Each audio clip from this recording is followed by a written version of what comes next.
What's up mga ka-recap? Kung gusto nyo ang mga ganitong content about time travel and sci-fi, huwag kalimutang mag-subscribe at i-like ang video na ito upang magganahan ako sa pag-upload ng mga bagong videos at sabay-sabay tayo mag-enjoy. Halika, simulan na natin! Ang kwento ngayon ay medyo naiiba sa mga napanood mo na dati. Tungkol ito sa isang lalaki na namatayan ng asawa 1 taon na ang nakalipas. Isang araw, bigla siyang nakatanggap ng tawag sa telepono mula sa kanyang asawa. Ngunit ang kakaiba ay tumatawag ito mula sa nakaraan, 1 taon bago siya mamatay. Oo, ang tawag ay nagmumula sa panahong buhay pa ang kanyang asawa. Dahil alam na ngayon ng lalaki kung paano mamamatay ang kanyang asawa, sinubukan niyang iligtas ito. Ngunit sa pagbabago ng mga nangyari sa nakaraan, nagsimulang magbago ang kasalukuyang timeline at naging magulo ang lahat. Katulad ito ng mga nangyayari sa mga pelikula ng Marvel o sa seryeng Loki, kung saan ang pakikialam sa oras ay nagdudulot ng mga hindi inaasahang problema. Kaya ano ang susunod na mangyayari? Simulan na natin ang pelikula.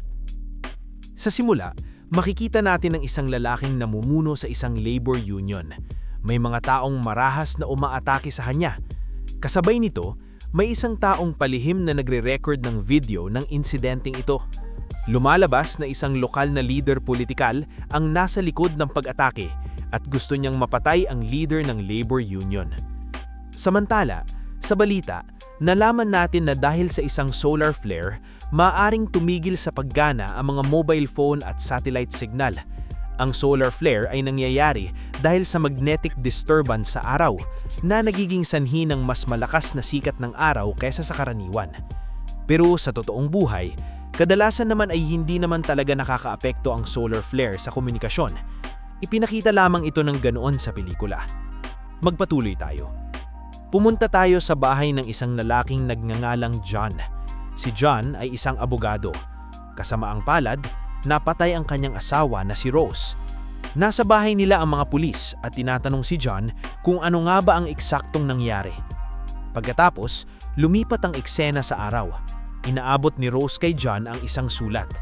Nakasaad sa sulat na pinagbantaan siyang papatayin ni Kodge. Ngunit nang basahin ito ni John, hindi siya mukhang nag-aalala. Sinabi niya kay Rose na sa trabaho niyang pagiging abogado, normal lang na makatanggap ng mga banta.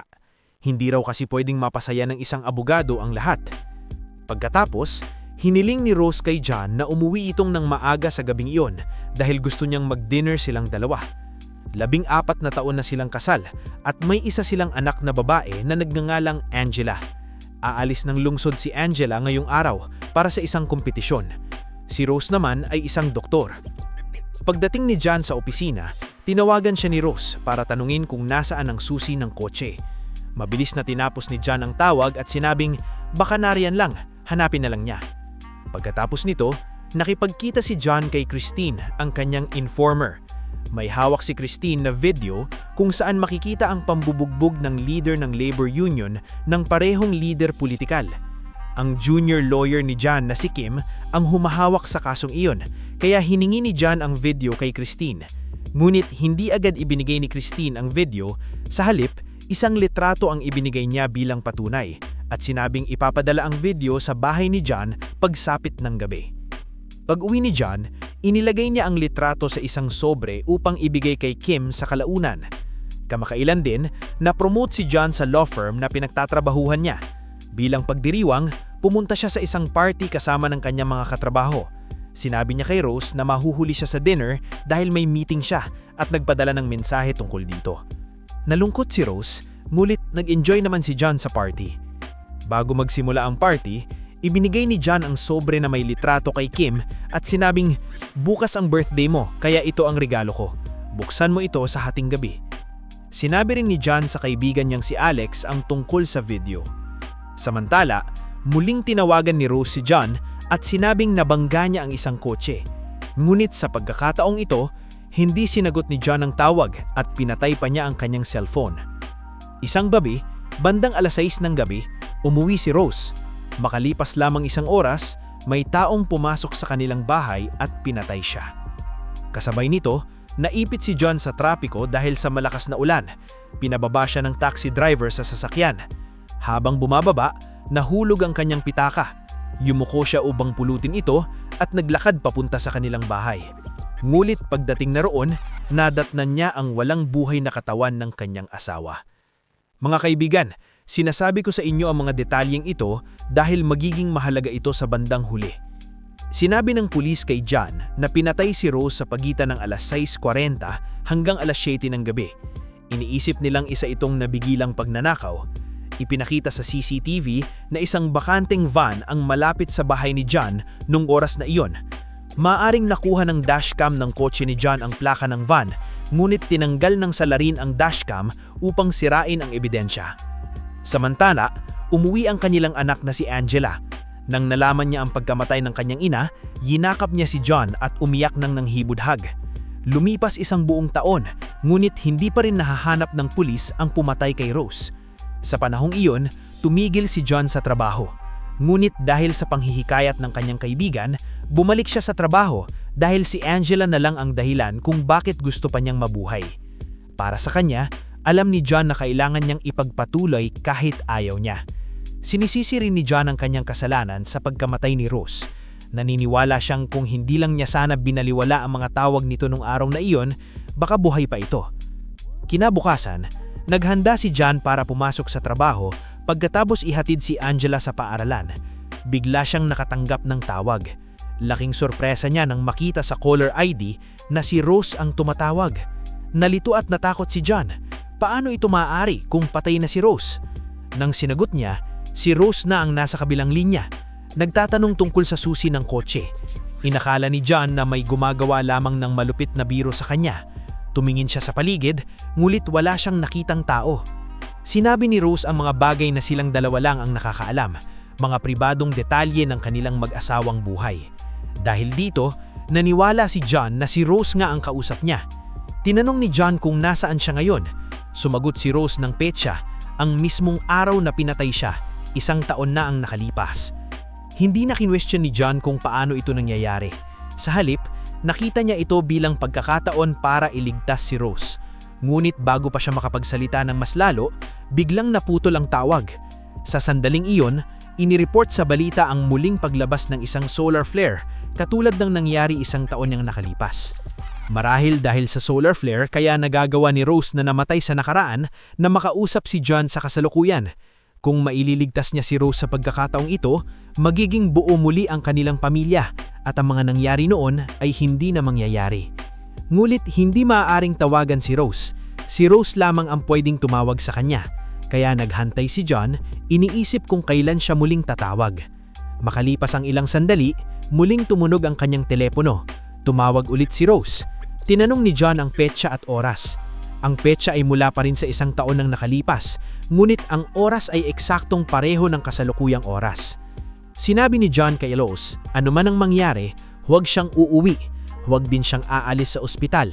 Sa daan, mababangga siya ng isang kotse na magdudulot ng yupi sa harap ng kotse niya. Malinaw na naaalala ni John ito dahil naroon pa rin ang yupi sa kotse niya hanggang ngayon. Kailangan mag-alis agad si Rose sa ospital dahil sa isang emergency, kaya tinapos niya ang tawag. Habang nagdadrive siya, tinawagan siya ni Angela. Habang nag-uusap, biglang may kotseng lumitaw sa harap ng sasakyan ni Rose. Naalala niya ang babala ni John kaya huminto siya upang maiwasang banggain ito. Ngunit binangga naman ng isa pang sasakyan ang kotse niya sa likod. Ipinapakita nito na ang mga pagbabagong ginawa sa nakaraan ay direktang nakakaapekto sa kasalukuyan.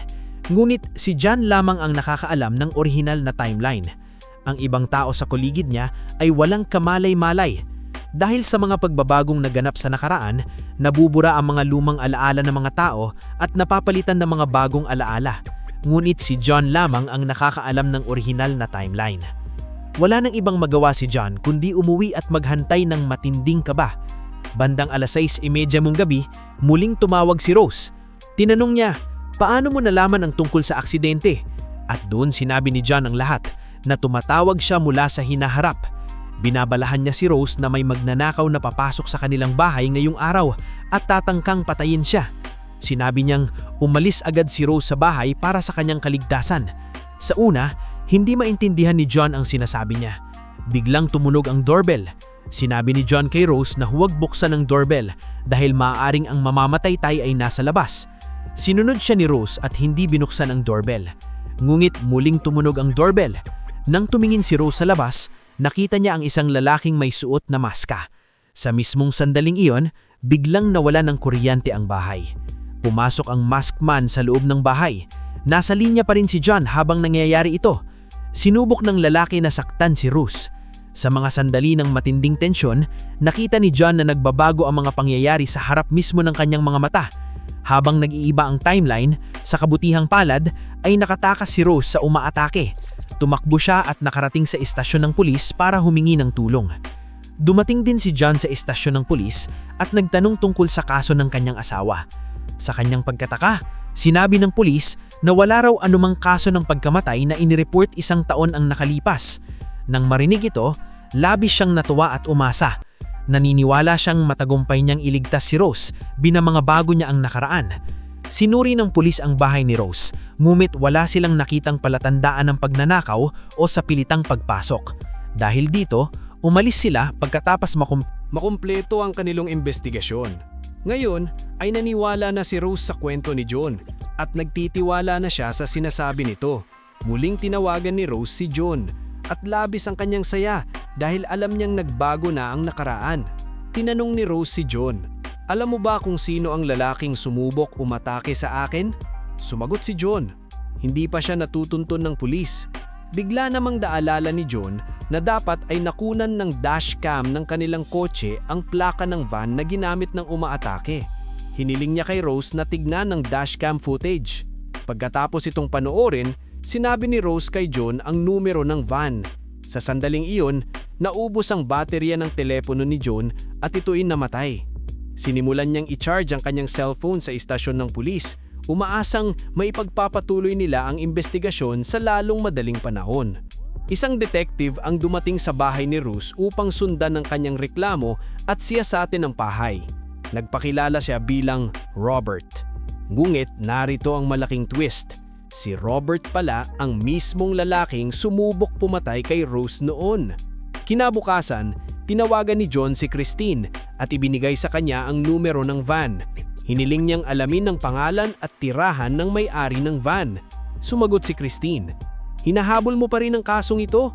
Nangyari na yan 1 taon na ang nakalipas." Marahil panahon na para bitawan na ang lahat at magpatuloy. Nang marinig ito, pakiramdam ni John ay parang gumuho ang lupa sa ilalim ng kanyang mga paa. Kahit gaano man niya sinubukang baguhin ang nakaraan, namatay pa rin ng kanyang asawa. Hindi niya siya nailigtas. Samantala, ikinuwento ni Rose kay Robert ang tungkol sa kakaibang tawag sa telepono na natanggap niya mula kay John, ang kanyang asawa, na tumatawag mula sa hinaharap makalipas ang 1 taon. Hiniling ni Robert kay Rose na tawagan si John. Nang gawin niya ito, binalaan siya ni John, "Hindi pa napipigilan ng iyong kamatayan, naariyan pa rin ng panganib." Sinabi ni Rose kay John na may isang detektibe na kasama niya na gustong makausap si John. Kinausap ni John si Robert at ipinaliwanag ang lahat tungkol sa timeline at sa mga tawag. Ngulit hindi naniwala si Robert at bigla na lamang niyang pinutol ang linya. Pagkatapos nito may napansin si Rose na kakaiba. Hindi niya kailanman sinabi kay Robert ang pangalan ni John. Ngunit alam na ito ni Robert. Doon niya napagtanto na si Robert ay hindi tunay na detektibe, kundi ang mismong killer na bumalik upang tapusin ang trabaho. Sinabi ni Rose kay Robert, "May nakalimutan lang ako sa kotse ko. Babalik ako agad." Sumakay siya sa kotse at sinubukang tumakas. Ngunit inatake siya ni Robert. Sa sandaling iyon, nakakuha si Rose ng isang maliit na spark device at sinaksak niya si Robert sa mukha gamit iyon. Gumanti si Robert at sinaksak si Rose sa binti gamit ang kutsilyo. Sa kabila ng matinding sakit, napaandar ni Rose ang kotse at nakatakas. Muntik nang makaligtas sa pag-atake ni Robert. Samantala, tinawagan ni Christine si John at sinabi sa kanya na ang numero ng van ay nakarehistro sa isang lalaking nagngangalang Robert. Ibinigay din niya ang address ng bahay ni Robert kay John. Ngunit biglang may kakaibang nangyari. Nakita ni John na ang kanyang sariling pangalan at mukha ay nasa listahan ng mga wanted ng pulis. Inaakusahan siya ng pagpatay sa kanyang asawa at pagtatakas. Kasabay nito, nagbago ang anyo ni John at nagsimulang pumasok sa kanyang isipan ang mga bagong alaala. Naalala niya na sa orihinal na nakaraan, John. Si Robert talaga ang pumatay kay Rose at nagtanim ng ebidensya upang idiin si John. Dahil dito, nadakip at nakulong si John. Ngayon, nasa loob na naman siya ng istasyon ng pulis habang sinusubukang arestuhin muli ng mga pulis. Ngulit lumaban si John at nagawang makatakas. Samantala, nakarating si Rose sa ospital at nilagyan ng tahi ang kanyang nasugatang binti. Hinahanap na ng pulis si John sa lahat ng dako. Dumating naman si John sa bahay ni Robert, ngulit wala siya roon. Hinalughog niya ang buong bahay at natagpuan ng isang dashcam at isang ombre, mga bagay na ibinigay niya noon sa kanyang junior na si Kim. Dinala niya ito at tumakas. Matapos ang pagtakas ni John, isang pulis na nagngangalang James ang humawak sa kaso. Nalilito si James kung bakit ang isang wanted na tao ay pupunta pa sa istasyon ng pulis para lang i-charge ang kanyang telepono. Samantala, sa pamamagitan ng CCTV footage, nalaman ng pulis na naroon si John sa bahay ni Robert. Agad silang nagpunta roon. Nang malaman ito ni Robert na pagtanto niyang nakuha ni John ang dashcam. Dahil sa takot, humingi ng tulong si Robert sa dati niyang amo na si Benjamin, ang parehong lokal na leader political na malupit na bumugbog sa pinuno ng labor union. Dating nagtatrabaho si Robert kay Benjamin. Pinatay niya si Rose dahil nakita nito ang kanyang mukha at nalaman ng katotohanan. Ngayon, dahil may anak na dalaga si Robert, ayaw niya nang magdulot pa ng mas maraming problema. Kaya bumalik siya sa dati niyang trabaho para hanapin si John, bawiin ng dashcam at patayin si John upang tuluyang matapos ang lahat. Pagkatapos nito, makikita natin si John na nakikipag-usap sa kanyang anak na Angela mula sa isang pampublikong phone booth. Nangyari ang pagbabagong ito dahil sinabi ni John kay Angela ang tungkol sa kamatayan ni Rose at mula noon ay hindi na siya muling nakakausap. Sinabi ni John kay Angela, "Hindi ko pinatay ang nanay mo, si Rose," at humingi siya ng paumansin dahil matagal siyang hindi nakipag-ugnayan. Ngunit natuntun ng pulis ang lokasyon ni John mula sa tawag na yon at dumating sila sa lugar kasama si Angela, umaasang mahuhuli si John. Napansin ni John ang pagdating nila at nakita rin niya si Kim sa malapit na pinapatangka ang patayin ng ilang tao. Nang nakita ito, agad na hinabol ni John ang umaatake kay Kim. Samantala, patuloy pa ring hinahanap ng pulis si John. Nagawang iligtas ni John si Kim sa mga umaatake na malamang ay ipinadala ni Benjamin. Hinila ni John si Kim at tinanong tungkol sa ombre na ibinigay niya kanina noong kaarawan ng 1 taon na ang nakalipas. Ipinaliwanag ni Kim na hindi niya iyon nagamit bilang ebidensya dahil malabong litrato lamang ang laman ng ombre at wala ang video na malinaw na nagpapakita ng mukha ni Benjamin. Kung walang video, malabong mapatunayan ng anuman. Habang nag-uusap sina John at Kim, biglang dumating ang pulis sa malapit. Napilitang si John na tumakas muli. Matapos ang mahabang habulan, napiligan ng pulis si John sa lahat ng dako. Nang makita niyang wala ng takasan, tumalon siya sa tubig at lumangoy palayo kaya nakatakas siya sa mga pulis. Sa kasamaang palad, nahulog sa tubig ang ombre at ang dashcam mula sa mga kamay ni John at tuluyang nawala. Paglaon, naglalakad si John sa isang disyertong kalsada nang makita siya ni Angela na dumaraan. Sa sandaling iyon, nakatanggap si John ng tawag kay Rose. Sinabi sa kanya, "Alahalanin mo kung may dumating bang liham sa inyong mailbox." Bago pa sila makapagpatuloy sa usapan, biglang lumipataw si Robert at inagaw ang telepono mula kay John. Si Robert ang nagsalita kay Rose sa telepono. Naalala ni Robert na 1 taon na ang nakalipas. Nakausap niya si John mula sa hinaharap at ngayon naman ay si Rose na namatay sa nakaraan. Kahit hindi niya lubos na pinaniniwalaan, totoong nangyayari ang lahat. Ngayon, na alam ni Robert ang koneksyon ng nakaraan at kasalukuyan, nagpasya siyang patayin si John upang tuluyang wakasan ng lahat. Sa parehong oras, dumating si Officer James at natakot si Robert nang makita siya. Nang bumalik si James upang muling hulihin si John, sinubukan niyang tumakas. Ngunit dumating si Angela at harangin si James. Ginawa niya ito upang bigyan ng pagkakataon ng kanyang ama na makaligtas. Natagpuan ng pulis ang ombre sa tubig at tinawagan si Benjamin para sa investigasyon. Kahit nasira na ang dashcam at hindi na magamit, nagbigay pa rin ng mahalagang lead ang ombre. Nakipag-meet si Benjamin kay Robert at inutusan niyang patayin si John sa lalong madaling panahon bago pa siya mahuli ng pulis. Upang matiyak na magagawa ang utos, isang tauhan ni Benjamin ang itinalagang bantayin si Robert sa lahat ng oras hanggang sa mamatay si John. Hindi ito gusto ni Robert, mulit wala siyang magawa. Samantala, sinira ni Robert ang telepono ni John kanina, kaya pumunta si John kay Christine para ipagawa. Inayos ni Christine ang telepono at agad pagkatapos nito ay nakatanggap si John ng tawag kay Rose. Sinabi ni Rose na may nakita siyang ombre sa mailbox at dinala niya ito sa bahay. Sinabi niyang kukunin niya na iyon. Binalaan siya ni John, wag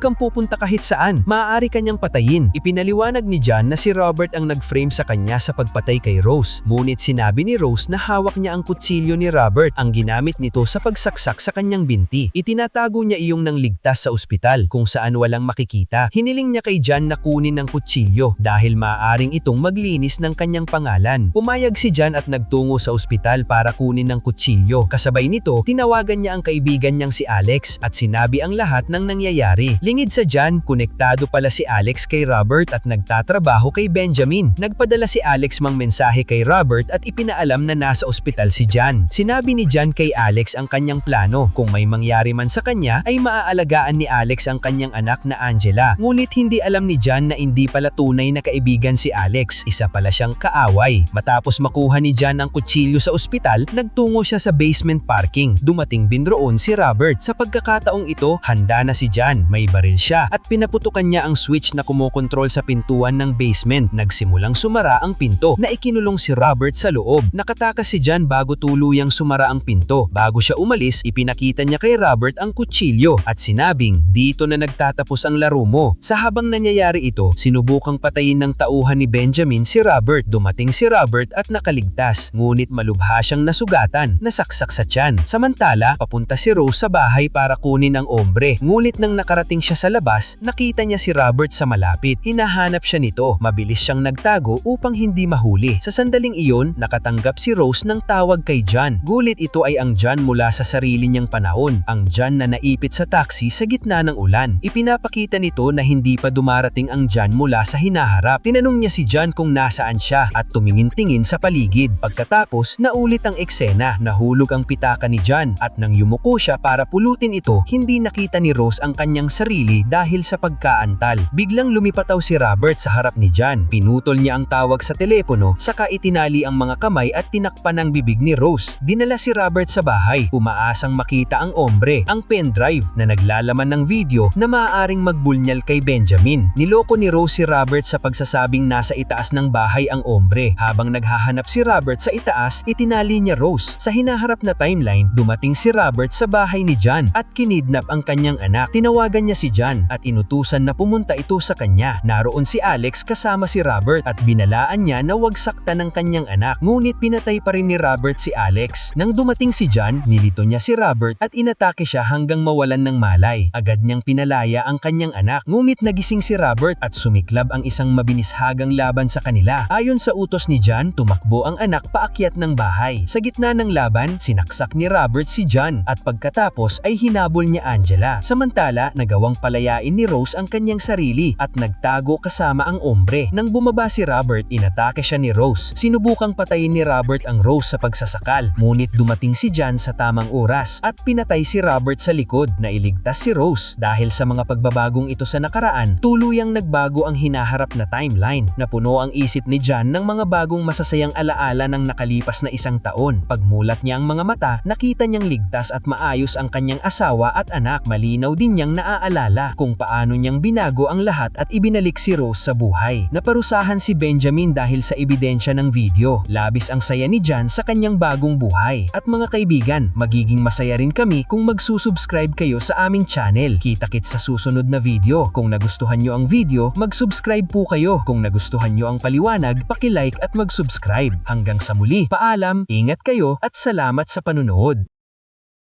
Sana nag-enjoy kayo mga ka-recap. Anong masasabi niyo sa movie natin ngayon? Mag-iwan ng komento sa baba. At huwag kalimutang mag-subscribe sa ating channel para sa mga new updates at uploads. Kita-kits sa susunod na kwento. Salamat at mag-iingat tayong lahat.